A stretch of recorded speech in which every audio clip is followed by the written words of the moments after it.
Welcome to our podcast, Silver Linings. My name is Adam Cox, and with me is Rex Connor. We started this venture a couple months ago, and we're continuing to talk about things that are, I guess, of interest to other people and obviously for us. We started this journey about healing, and with a lot of comments, apparently a lot of you are healing along with us by watching our podcast. So thank you for all those great comments and people who are involved with us.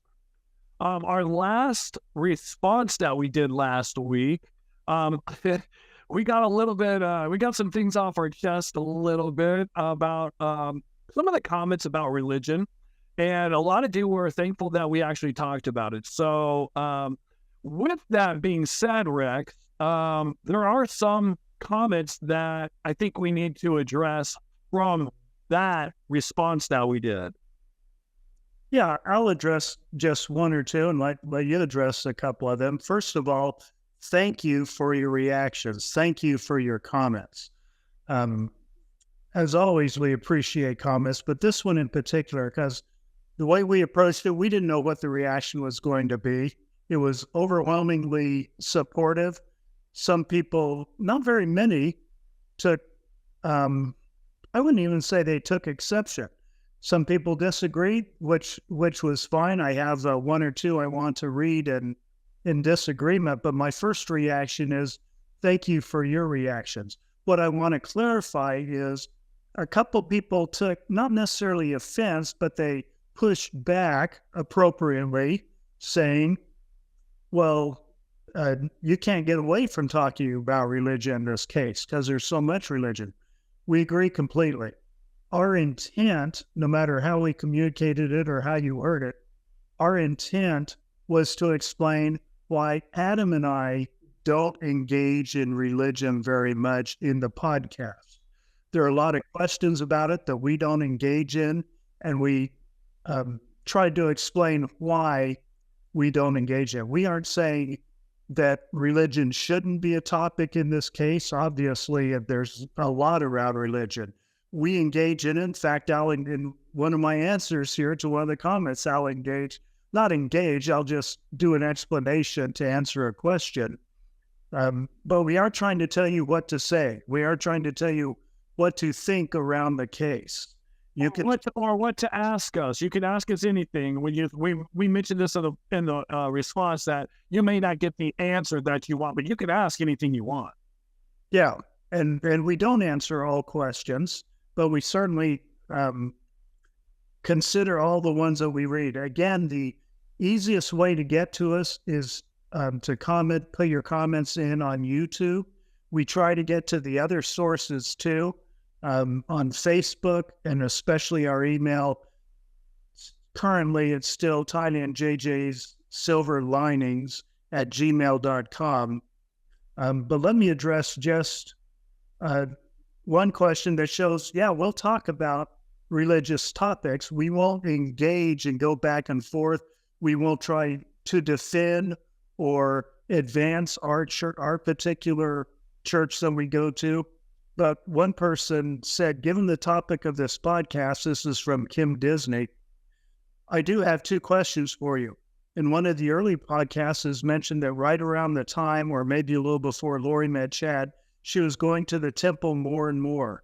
For those of us who are Mormons, can you briefly explain what going to the temple means? Yes, I'll try to explain that one. Temples, according to the Church of Jesus Christ of Latter-day Saints, are a more special place than a regular meeting house. And you do more sacred work there. You do work for our deceased ancestors. You do baptisms for the dead there. You do other, what we call ordinances, our marriages or sealings, which was another question someone asked. You can kind of interchange those words, but sealings, we believe, are done that are effective after this life in addition to this life. So you're doing more sacred things. Temples are not open on Sunday, interestingly enough, or Monday. And so temples are for higher worship. You can go there and go through some of the ceremonies and just contemplate and spend a little time there. The second question, some say your religion is Mormon, others say it's LDS. I understand LDS stands for Latter-day Saints, but is that different from being Mormon? Both LDS and Mormon are nicknames. Our current head of the church, who we revere as a prophet, I know not everyone agrees with that. I'm just answering the question here. Right. Has asked us to stress the fact that the church is named the Church of Jesus Christ of Latter-day Saints, because we do revere and worship Jesus Christ, the Son of God. And so the term Mormon is a nickname for the church that we accepted for a long time until the current president said, hey, let's put the emphasis back on Jesus Christ. We don't worship Mormon. Mormon was a prophet in the Book of Mormon, which we regard as sacred scripture. Okay, but that's so people took the name originally, tried to use the name against us, and we adopted it back in the 1800s. So it's been called Mormon since then. Now the church is trying to say, hey, we aren't Mormons, we aren't LDS, we are members of the Church of Jesus Christ. But other than that, if you're outside of the church or you're inside the church and haven't made that transition, like sometimes Adam and I, we're LDS or we're Mormons, those are all nicknames for the church. So I hope that helps Kim Disney and anyone else that have that question. Adam, do you want to take one or two? Sure. I remember I was explaining that Rex and I do not care what religion you are. We're not trying to convert anybody to our religion. We accept, whatever your beliefs are. I think that's fantastic. Rex did a great job of explaining about your religion is between you and God or you and whoever that you worship. And so with that being said, I was talking about, I don't care if you're Catholic or you're atheist or whatever. And a lot of you thought that I said that I was atheist. And that is not the case. So just to clear that up, you might have misunderstood it or took it different as I was explaining it or saying it. But so that's one thing I want to clear up. I am not atheist. I do believe in God. Another thing is we get some comments from people who are, one was, I guess, from a distant cousin of Jeffrey Dahmer. And she had something to say about our situation and kind of understands, when you come from a family where you're not expecting a family member or family members to do some heinous things, how to deal with it. And so I wanted to give a shout out to that person who made a comment about that, understanding it. And then somebody else made a comment about, I don't want to compare my situation to your situation, but she said, I have a difficult situation and your podcast has helped me so much deal with it. I think it's because Rex and I are open to talk about it. We talk about our feelings. A lot of you said from the beginning podcast till now, you've seen a lot of healing between me and Rex by just doing this podcast. And a lot of you have joined that journey and have healed by just listening to us talk or commenting on some of the things that we're being honest and open about. So I do appreciate those comments, and don't ever feel like I don't want to compare my situation to your situation. We all have our own situations in life, physical problems, mental problems, financial problems, whatever. We all experience those things. And so I don't really want to put anybody on one judge or you have it worse, or this is just a way for us to cope with whatever we do have and try to be better people and try to, move forward instead of staying stagnant, because that can lead to depression and all the other things that we've talked about on this podcast. And we are so grateful for your openness. We're grateful for what this has evolved into. We didn't anticipate it when we started. We're looking for healing, thought other people might be helped, but it's evolved into a very supportive group where we can talk about these things. We can be open about what's going on with our lives and get some healing, get some reinforcement from you. You give each other reinforcement. You give us a ton of reinforcement and approval. We're so grateful for that. We have some other comments we can get to, Adam, but I'm excited about the title for this one. Tell us more about our wild speculations for the next 20 minutes. Well, going back to your comments on our 12 or 13 or 14 podcasts, whatever we've done, a lot of you have commented about, are you or is somebody in your family going to go visit Lori in jail? And if you do go visit Lori in jail, what are you going to ask her? What are you going to say to her? How's that conversation going to go? And it's not just one or two comments. That is a common thing with people who are curious about that whole situation, because yes, Lori is my sister. Yes, we were super close before all the chaos started. A lot of you believe that Lori has always been like this, and it's my testimony of growing up with her. I didn't see any of this growing up or even as an adult until she started going down this path. So everybody can have your own opinion, and I'm okay with whatever you feel or whatever you think Lori is or Lori was. But now, who is Lori? And a lot of us don't recognize the Lori that we used to know. So with that being said, I think we're going to speculate and talk to you, because a lot of it, I would love to turn the question over, because I pondered this, Rex, for several nights. If I get a chance to go see Lori, so say she is coming to Arizona for a trial. Say she does make it here and she's here. I don't think I'll be able to see her while she's here. But maybe later, wherever she ends up in prison here or Idaho or wherever it is for her 20 life sentences that she's going to receive, will I ever go visit her? And if I do visit her, what would I say to her? And I've been thinking about that a lot. And I would love to find out from you as well, what would you ask her? What would you expect her to tell you? And would you be satisfied with the answer that she would give you? Would it make you mad to sit in front of her and listen to what she had to say to you when you ask her a question? Like, all these things have been going through my mind. So we are going to get into that a little bit. Can I suggest kind of some ground rules for this? Yeah. We don't have rules, and reminds me of a clip from Butch Cassidy. We'll do that one later, but we don't really have rules. I still love that movie. Yes, you know what that clip is too. Yeah, but let's. Some people don't think Lori's in a delusion. Some people do. Some of us aren't sure what delusion is and all that.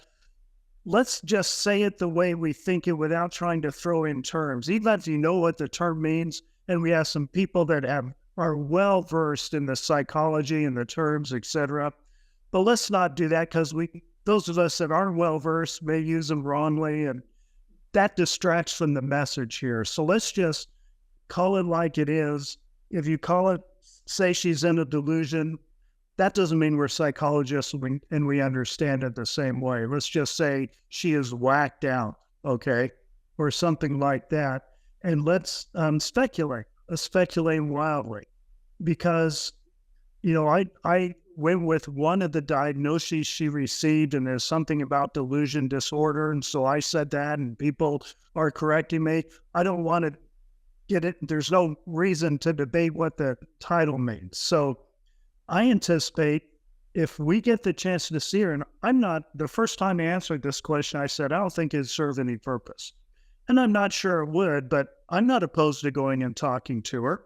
I've always loved Lolo, and I visit family members. I have extended family members in jail. I don't mind visiting them. I have an extended relative that's in for 30 years to life. We visit him on occasion. So I'm not uncomfortable doing it. I wouldn't be uncomfortable visiting Lori, but my expectations would be very low. I don't feel like she's lost in a make-believe world, and I think her comments at the sentencing told me that. Because if she was lost in that make-believe world, she would have been busting out with all the terminology and the same stories she had about zombies, and they killed the people so their spirits would progress on beyond limbo and all that. Not a word of that.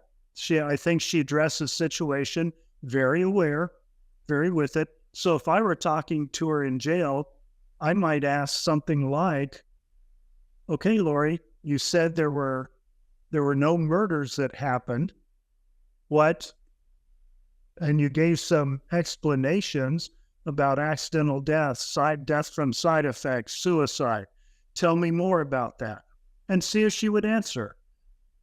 I don't expect she would give me anything that would satisfy me, because those answers themselves wouldn't satisfy me. What do you think about that one, Adam? Well, if she does answer that and she gives you, well, Tammy, took this and or somebody committed suicide. If she gave you whatever answer she's going to give you, it's BS, right?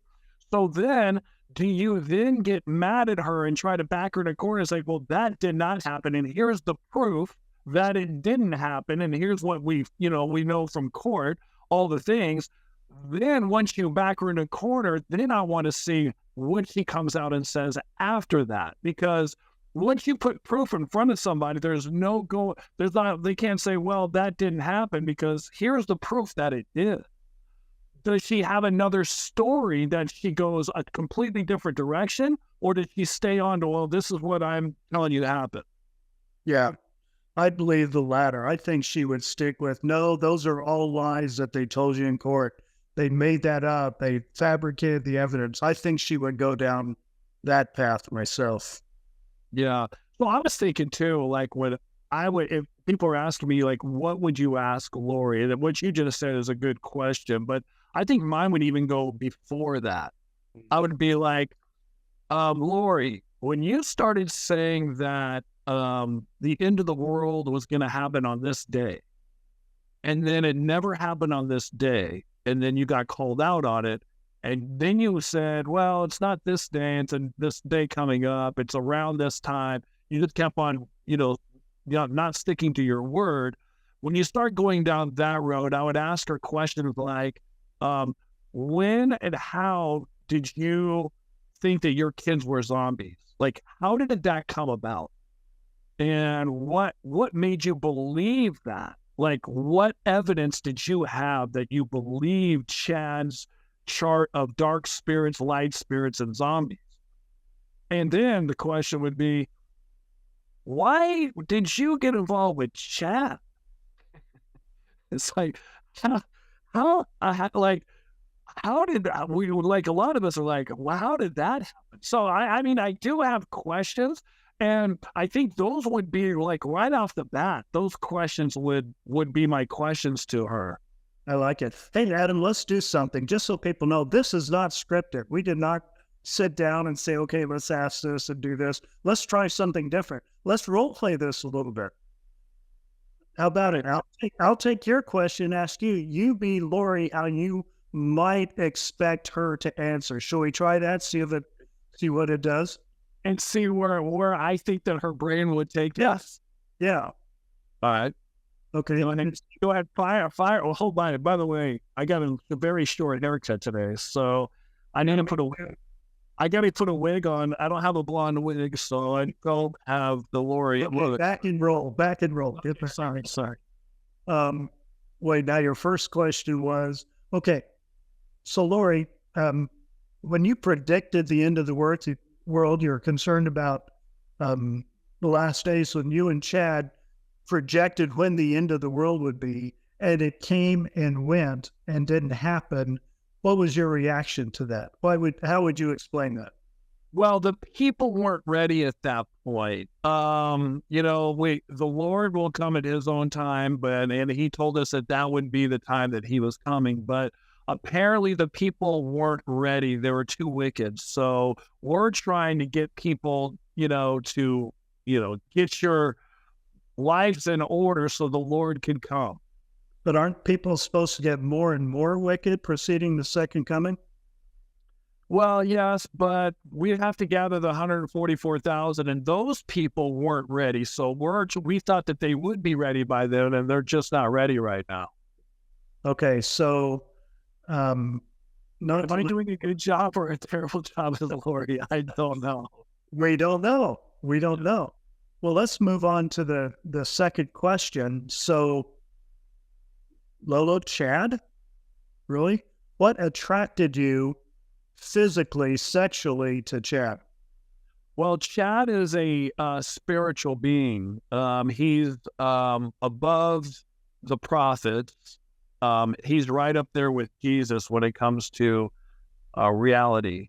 I mean, in reality. So I looked up to him. He told me that we were married in several different lives before this.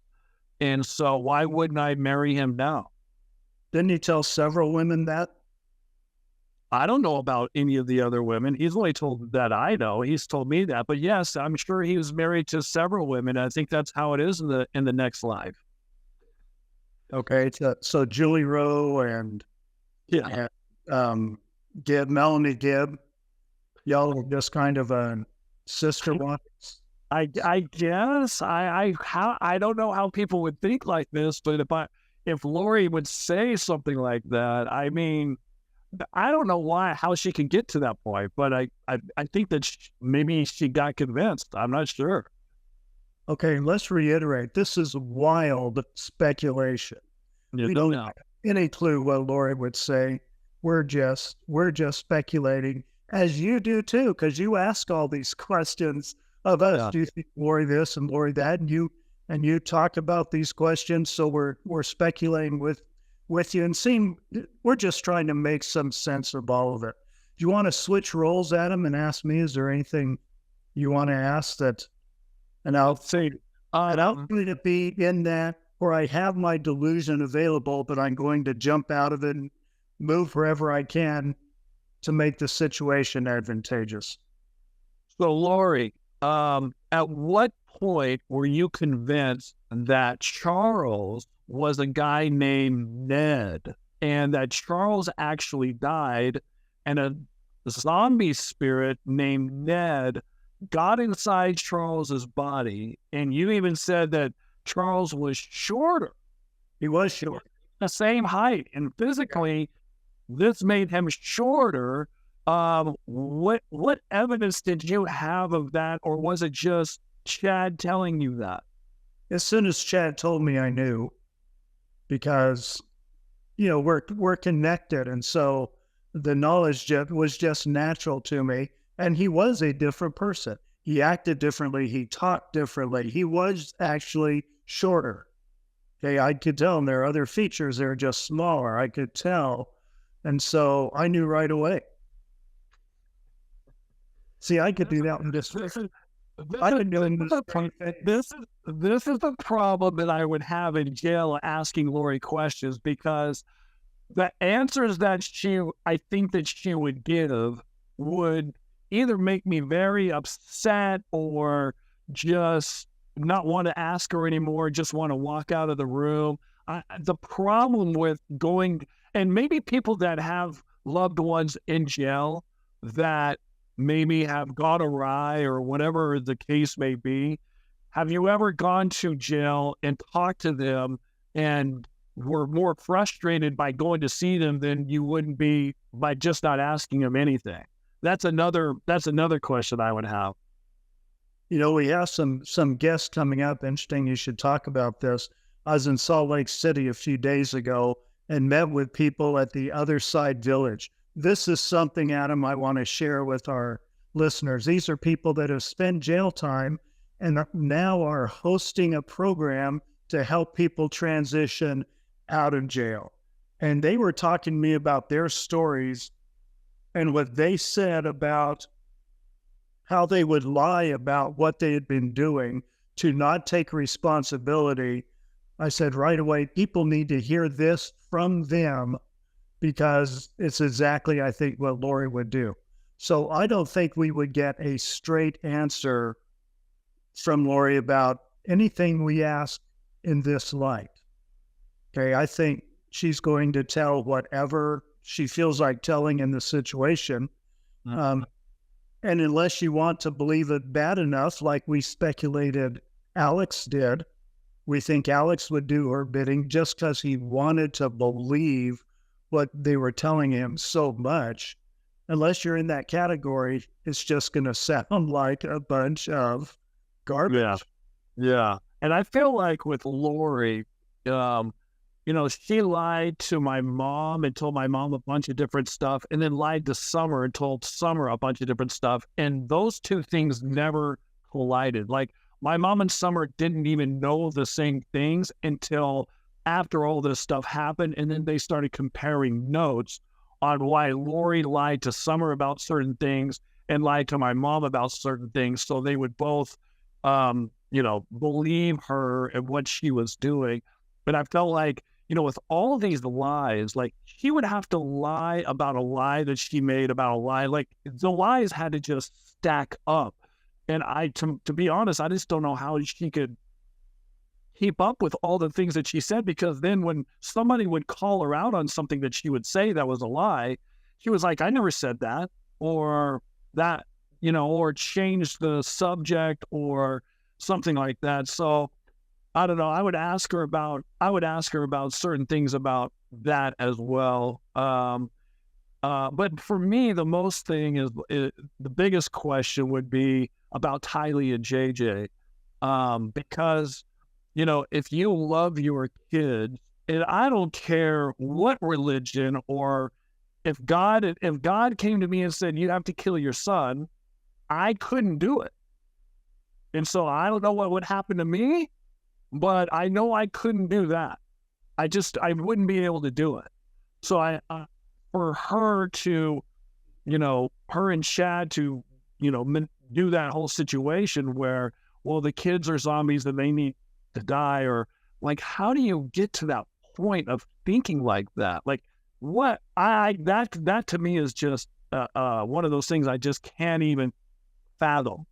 Yeah, me neither. And we're going to have to speculate on that another time. We got about 3 minutes left. Let's talk about the follow-up to this, because we're doing this on this podcast.